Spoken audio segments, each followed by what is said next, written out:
네, 하나님께서 오늘 우리에게 주시는 말씀은 요한계시록 5장 7절부터 10절 말씀입니다. 요한계시록 5장 7절부터 10절 말씀 한 절씩 교독하겠습니다. 제가 먼저 7절 읽겠습니다. 그 어린 양이 나와서 보좌에 앉으신 이의 오른손에서 두루마리를 취하시니라.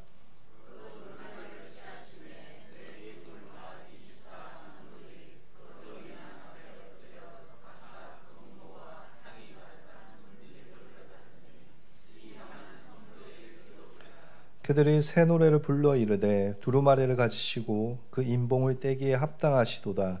일찍이 죽음을 당하사 각 족속과 방언과 백성과 나라 가운데에서 사람들을 피로 사서 하나님께 드리시고 그들로 우리 하나님 앞에서 나라와 제사장들을 삼으셨으니 그들이 땅에서 왕노릇 하리로다.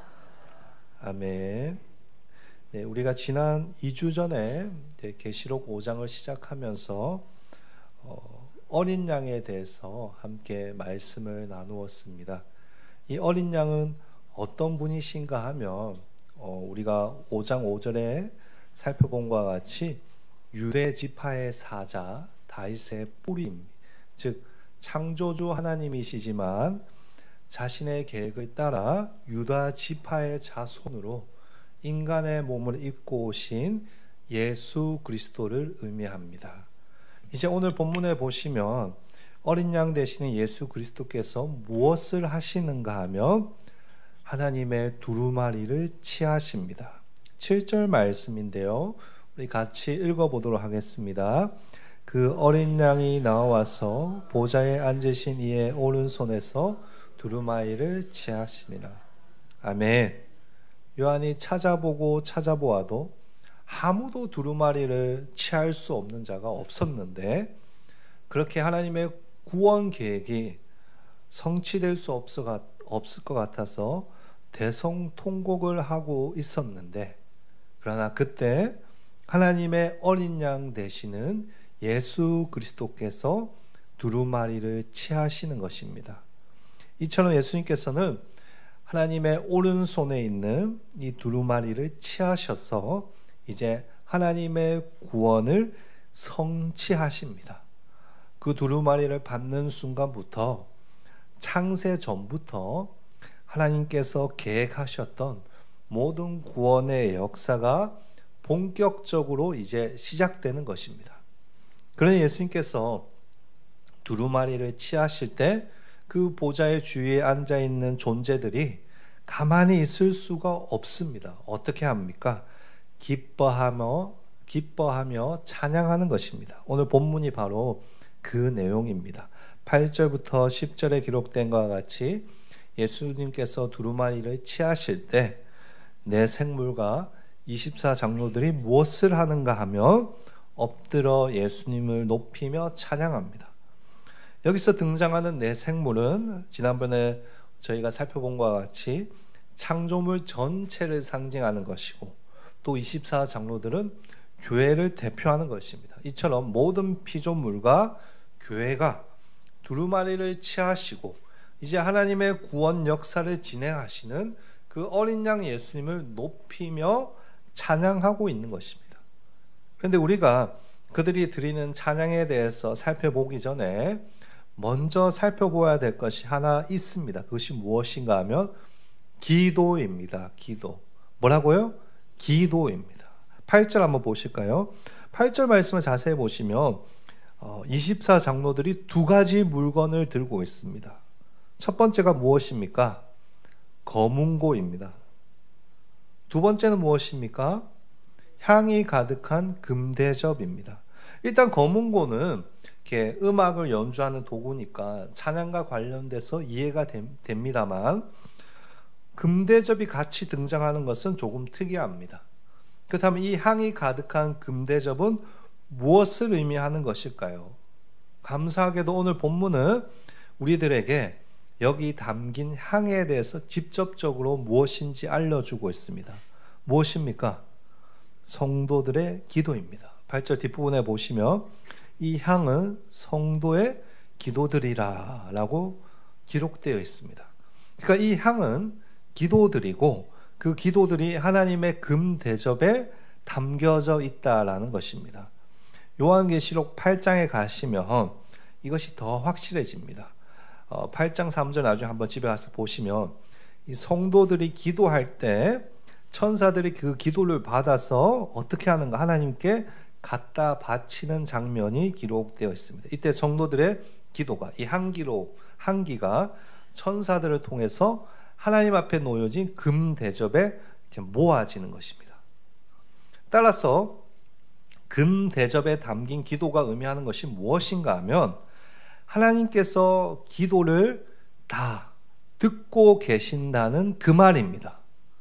우리가 하나님께 기도드리면 그 기도가 어디로 가는 것일까요?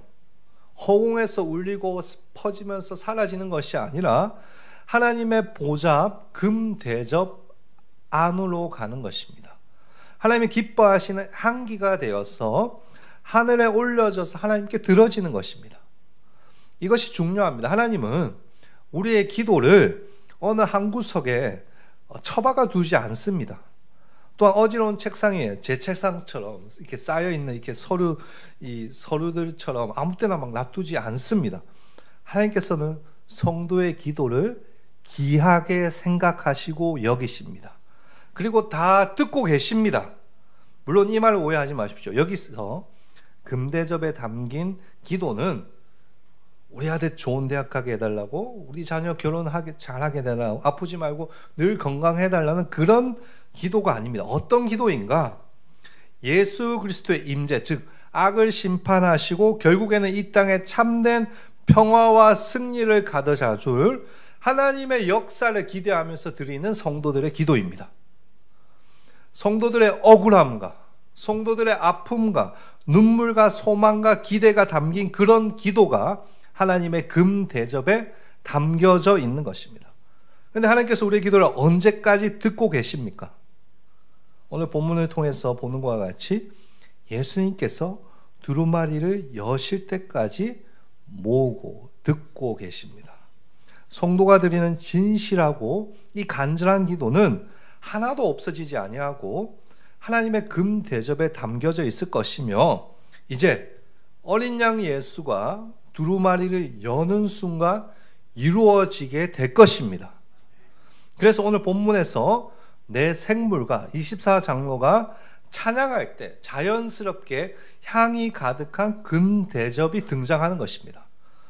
마지막 때가 되면 어린 양 예수께서 성도가 드린 그 모든 기도를 응답하실 것이라는 의미입니다.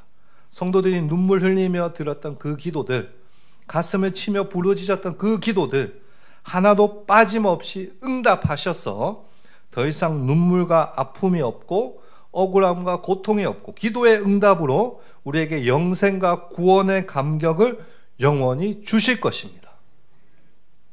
또한 기도의 응답으로 이 세상을 심판하실 것입니다. 제가 설교를 준비하면서 어떤 주석을 찾아봤는데 거기에는 어린 양께서 책에 인을 뗄 때마다 일어나는 심판이 성도들의 기도에 대한 하나님의 응답이라고 풀이해 놓았습니다. 실제로 계시록 8장을 제가 찾아보니까 나중에 성도의 기도를 담은 이 금 대접이 역사의 심판, 땅의 것에 대한 심판의 그릇이 되는 것으로 기록되어 있습니다. 무슨 말인가? 순교자가 흘린 그 눈물의 기도, 믿음을 지키기 위해서 핍박 속에서 가슴을 치며 드린 그 기도에 대해서 하나님이 다 기억하시고 갚아주신다는 그 말입니다. 그래서 기도는 헛된 것이 아닙니다. 기도는 우리의 무기입니다. 왜 우리가 어렵고 힘들 때마다 하나님께 기도하는 것입니까? 마지막 때가 되면 하나님께서 응답하실 것을 믿고 있기 때문입니다. 얼마 전에 신방을 갔는데 우리 권사님께서 그런 말씀하셨습니다. 기도를 잘해서 기도하는 것이 아니고 기도 외에는 답이 없으니까 맨날 울면서 기도했지. 권사님의 그 말씀을 들으면서 참 위로가 되었습니다. 하나님께서 따지고 부르짖는 것 외에는 답이 없습니다. 왜냐하면 하나님만이 그 기도에 응답하여 주시고 역사하여 주실 수 있기 때문입니다. 그러니 여러분 계속해서 기도하셔야 됩니다. 우리가 마지막 때 주님 다시 오실 날 우리의 모든 이 기도가 응답될 것을 알기 때문에, 오늘 본문이 우리에게 말해주기 때문에 이 땅에 살 동안 기도의 씨앗을 뿌리셔야 되는 것입니다. 비록 이 세상 살 동안 우리의 기도가 응답되지 않을지라도 너무 속상해하지 마시고 안타까워하실 필요가 없습니다. 하나님께서 어린 양을 통해서 두루마리를 여실 때 놀라운 기도의 응답이 하나도 빠짐없이 이루어질 것이라는 것을 기억하시고 오늘도 믿음으로 기도의 씨앗을 뿌리셔야 되는 것입니다. 오늘 말씀을 잊지 마시고 우리 한일교회가 마지막 때까지 주님께 계속해서 기도할 수 있는 그런 기도의 교회 되기를 소망합니다. 시편 말씀처럼 우리 하나님은 눈물로 씨앗을 뿌린 그 기도를 기쁨으로 거두게 하여 주실 줄 믿습니다. 그것을 믿으시고 포기하지 마시고 계속해서 기도할 수 있는 그런 하나님께 향기로운 한일교회 되기를 주의 이름으로 축복합니다. 성도들이 지금까지 드린 기도가 응답될 것을 기뻐하며 이제 또 구원의 하나님의 역사가 시작될 것을 기대하며 이제 무엇을 시작하는가 하며 내 생물과 24장로들이 어린 양 예수님을 본격적으로 찬양합니다. 9절과 10절 말씀인데요. 우리 함께 큰 목소리로 읽어보겠습니다. 그들이 새 노래를 불러 이르되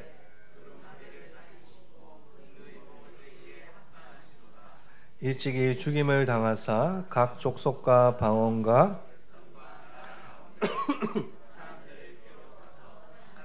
들이시고 그들로 우리 하나님 앞에서 나라와 제사장들을 삼으셨으니 그들이 땅에서 왕 노릇하리로다 하리더라. 아멘. 방금 읽은 9절과 10절은 모든 창조물과 교회가 하나님께 올려드리는 예수 그리스도 어린 양께 올려드리는 찬양입니다. 그런데 이 찬양은 그냥 찬양이 아닙니다. 막 기분이 좋아서 흥얼거리는 찬양이 아니라 9절 앞부분에 보시면 이 노래를 향해서 무슨 노래라고 하고 있습니까? 새 노래라고 하고 있습니다. 왜 새 노래라고 할까요? 이것을 알기 위해서는 이 성경에 나오는 새 노래라는 이 신학적인 개념을 좀 이해하실 필요가 있습니다. 학자들이 연구를 했더니 학자들이 매일 성경 본 학자를 연구했더니 성경에 새 노래라는 단어가 총 9번 등장합니다. 9번. 9번 등장하는데 구약에 7번, 신약에 2번 등장합니다. 그런데 이 노래들이 조사를 해보니까 다들 무엇에 관한 노래인가 하니 하나님의 구원을 경험하고 그 구원에 감격해서 부르는 노래입니다. 예를 들어 시편 98편 1편에 보면 이렇게 기록되어 있습니다. 한번 띄워주시겠습니까? 새 노래로 여호와께 찬송하라. 그는 기이한 일을 행하사 그의 오른손과 거룩한 팔로 자기를 위하여 구원을 베푸셨음이로다. 여기 보시면 새 노래의 여호와를 찬양하라고 합니다. 그런데 그 찬양의 이유가 무엇인가? 구원을 베푸셨기 때문이다. 따라서 새 노래란 정리하자면 하나님에 의해서 구원을 받은 자들이 하나님의 그 은혜에 감사해서 부르는 노래를 새 노래라고 하는 것입니다. 이제 요한계시록에서 내 생물과 24장로가 부르는 새 노래 역시 마찬가지입니다. 이제 예수님께서 두루마리를 여실 것이며 구원 사역이 시작되고 모든 우주 만물이 심판을 받고 구원을 받게 될 것입니다. 그러니 이 세상에서 예수께서 새롭게 시작하는 그 구원 역사에 감사하며 새 노래를 부르는 것입니다. 우리 역시 마찬가지입니다. 주님이 다시 오실 때 이제 우리가 하늘에서 부를 노래는 어떤 노래인가? 새 노래입니다. 죄로 인해서 영원히 탄식하며 죽을 수밖에 없었지만 어린 양 예수로 인해서 구원을 받아 새 사람이 되어 영원히 하나님 나라에서 새 노래를 부르며 살 것이라고 믿습니다. 이것이 우리가 천국에서 부르는 노래입니다. 그렇다면 우리가 부르는 이 새 노래의 내용은 무엇일까요? 모두 다 어린 양 예수에 대한 것입니다. 그 중에서도 첫 번째가 그리스도께서 십자가에서 우리를 위하여 행하신 구속입니다. 9절 중간부터 보시면 이렇게 적혀 있습니다. 합당하시도다. 일찍이 죽임을 당하사 각 족속과 방언과 백성과 나라 가운데서 사람들을 사서 하나님께 드리시고 피조물이 예수님을 향해서 합당하시도다. 라고 고백합니다. 왜 합당하십니까? 오늘 본문에 나온 것 같이 인봉을 떼기에 합당하시기 때문입니다. 예수님만이 하나님의 두루마리에 있는 인봉을 떼실 것이며 이제 구원을 완성하실 것입니다. 우리 예수님 외에는 아무도 인봉을 뗄 수 없습니다. 그렇다면 왜 예수님이 인봉을 떼기에 합당하십니까? 9절에 나온 것 같이 죽음으로 사람들을 사서 하나님께 들었기 때문입니다. 여기서 사다라는 동사가 값을 지불하고 그 사람에 대한 권리를 확보하다라는 뜻입니다. 그러니까 지금 9절의 말씀은 예수님께서 우리를 위해서 어떤 값을 지불하시고 그 값으로 우리를 사셨다. 그래서 인봉을 뗄 수 있는 존재가 되셨다라는 그 말입니다. 물론 예수님이 지불하신 그 값은 몇 푼의 돈이 아닙니다. 자기 자신의 무엇이었습니까? 피였습니다. 예수님께서 피를 흘려서 우리를 사신 것입니다. 왜 피를 흘리기까지 해야 했습니까? 죄의 싹은 사망이기 때문입니다. 우리를 사로잡고 있던 이 죄는 단순히 돈 몇 푼 주어주는 것으로 해결될 수 있는 그런 것이 아니라 하나님 앞에서 범죄한 것이기 때문에 마땅히 죽어야 하는 그런 죄였습니다. 그런데 예수님께서 우리를 위해서 대신 무엇을 지불하셨습니까? 자기 생명, 피를 지불하시고 우리를 사신 것입니다. 그 죽으심으로 우리가 하나님의 백성이 되었고 하나님의 구원 사역에 참여하게 된 것입니다. 그러니 예수와 함께 살아났고 새 노래를 부르는 우리가 어떻게 하나님을 찬양하지 않을 수 있겠습니까? 왜 예수님을 찬양하는 것입니까?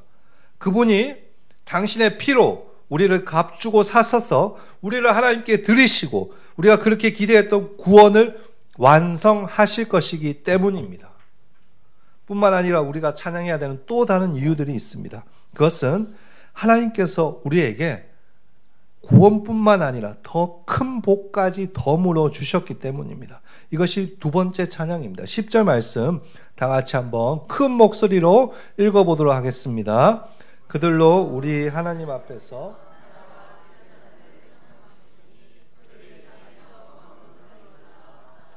아멘.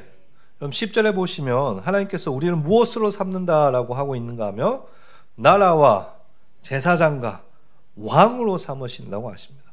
여기서 나라란 우리가 마가복음에서 계속 살펴보는 것 같이 하나님 나라를 통해서 배운 것과 같이 하나님의 다스림을 받는 것을 의미합니다. 우리가 예수님께 구원을 받아 하나님의 다스림 가운데 살아가는 그런 복을 누린다는 것입니다. 또한 제사장이 된다고 했습니다. 제사장은 무엇입니까, 여러분? 제사장은 다른 사람의 죄를 가지고 하나님 앞에 나아가는 사람입니다. 그렇죠? 구약에서는 이 제사장을 아무나 할 수 없었고 오직 하나님께서 정하신 사람들만 할 수 있었고 그것도 정해진 날짜에 1년에 한 번 지성소에 들어갈 수 있었습니다. 그러나 오늘날 우리는 어떻습니까, 여러분? 예수님의 죽으심으로 하나님께 직접 나아가 이렇게 하나님 앞에서 예배할 수 있는 것입니다. 이것이 예수로 인해서 우리가 제사장 되었다는 것입니다. 하나님 앞에서 제사장으로 언제든지 하나님께 나아가서 하나님께 예배하고 하나님께 기도하고 하나님과 교제할 수 있는 그 복을 예수님 때문에 누리게 되었다는 그 말입니다. 마지막으로 왕노릇한다라고 기록하고 있습니다. 왕노릇한다는 것은 무엇일까요? 하나님의 통치를 이 땅에 이루는 그런 역할을 한다는 것입니다. 예수를 믿으면 이 땅에서 수동적으로 하나님의 지배만 받고 지주군 듯이 살아가지 않습니다. 어떻게 살아가는 것이죠? 왕의 아들로서, 왕의 딸로서 살아가는 것입니다. 왕의 아들로 왕의 건세와 힘을 가지고 이 땅에서 하나님 나라를 선포하며 이루며 살아가는 것입니다. 그것이 왕노릇 하는 것입니다. 이처럼 예수님은 우리를 사셨을 뿐만 아니라 우리에게 이렇게 놀라운 복들을 주셨습니다. 그것을 믿으십니까? 우리가 하나님의 통치를 받으며 하나님과 마음껏 교제하고 예배하며 하나님 나라를 이 땅에 이루어가는 복을 누리고 있는 것입니다. 그런데 이 복은 세상으로부터 절대 얻을 수 없는 복입니다. 우리가 금요기도회 때 이번 주 금요기도회 때 살펴본 것과 같이 세상의 지혜로는 세상의 능력으로는 이러한 복들을 누릴 수 없습니다. 오직 복음의 능력으로 예수님께서 우리에게 주신 것입니다. 그러니 어찌 예수님을 찬양하지 않을 수 있겠습니까? 따라서 10절 말씀을 정리하자면 우리가 받은 이 복들 때문에 우리가 예수님을 찬양해야 한다는 그것입니다. 결국 9절과 10절을 통해서 우리가 새 노래로 어린 양 예수를 찬양해야 되는 이유를 발견할 수 있습니다. 예수님께서 우리를 피값 주고 사셨고 이제 구원을 완성하실 것이며 또 예수 믿는 자로서 살아가는 복을 주셨기 때문입니다.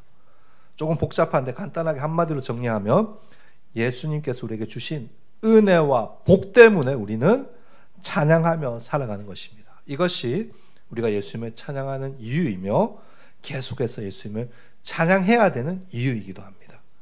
우리가 받은 은혜를 깊이 생각하며 내 마음속 깊은 곳에서부터 찬양이 터질 수밖에 없는 것입니다.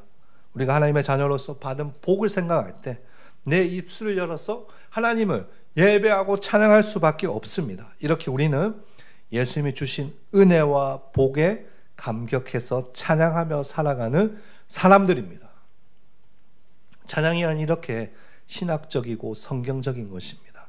오늘날에도 많은 찬양들이 나옵니다. 제가 개인적으로 찬양을 좋아해서 유튜브로 새로운 찬양들을 자주 듣는데 최근에 나오는 찬양팀 중에서 어떤 찬양팀들의 노래는 그다지 선호하지도 않고 듣지도 않습니다. 왜 안 듣는지 아십니까? 그들의 찬양 속에는 예수에 대한 은혜와 복에 대한 감사가 없습니다. 안타깝지만 제가 봤을 때 찬양 속에 뭐만 있는가 하면 인간의 감정에 대한 터치와 위로만 있는 것 같습니다. 공감해 달라고 함께 걸어가자고만 하지 예수님에 대한 고백과 감격이 없습니다. 그 찬양팀들에게는 미안한 말씀이지만 그건 찬양이 아닙니다, 여러분. 우리 예수님은 내가 외로울 때 공감해 주시기 위해서 오신 분이 아니시고 내가 걸어가는 인생길 외롭게 하기 위해서 함께 걸어가는 그런 분 아니십니다, 여러분. 우리 예수님은 찬양이란 어떤 것인가? 예수님의 은혜, 예수님이 주신 복에 대해서 고백하는 것입니다. 이게 자고로 찬양이란 것입니다. 예수의 예수 되심, 예수의 어린 양 되심에 대한 고백이 없는 찬양은 그저 인간이 부르는 곡조가 담긴 노래가 될 수 있습니다. 우리는 그런 노래를 부르지 않습니다, 여러분. 새 노래를 불러야 됩니다, 여러분. 어떤 노래? 예수를 만났어. 예수로 변화된 거에 기뻐하며 예수가 이루실 구원의 날을 기대하며 새 노래를 부르는 것입니다. 그것이 지금부터 우리가 부를 노래이며 또 앞으로 저 천국에서도 우리가 부를 노래입니다. 제가 너무 흥분해서 약간 비판을 했는데 요즘 괜찮은 찬양팀도 많이 있습니다. 저는 요즘에 피아 워십이라는 찬양팀 노래를 자주 듣는데 참 좋습니다. 이 집에 가셔서 유튜브에 피아 워십을 들어보시면 이 찬양팀을 인도하신 목사님께서 신학적으로도 찬양을 참 바르게 잘 만드시는 것 같고 은혜롭게 가사도 참 잘 쓰시는 것 같습니다. 또 요즘에 생각났는데 이 송경민 씨 맞죠? 네, 송경민 씨 찬양도 참 좋은 것 같아요. 예수로 충만하네. 이런 고백을 어떻게 할 수 있겠습니까, 여러분? 은혜, 모든 것이 은혜로다. 이 외에도 좋은 찬양가 사역자들이 참 많이 있습니다. 어쨌든 저는 우리 교회가 예수의 은혜와 복에 감격해서 새 노래를 부르는 교회가 되기를 축복합니다. 특별히 앞으로 우리 찬양팀이 잘 세워졌으면 좋겠습니다. 악기 연주자들도 오고 또 찬양 인도자도 오고 우리 찬양팀이 더 활성화되어서 매일매일 예수에 대한 그 사랑과 감격과 은혜를 찬양할 수 있는 그런 찬양팀이 되었으면 좋겠습니다. 제가 기대하고 소망하며 기도하는 것은 우리 교회가 찬양이 넘치는 교회가 되는 것입니다.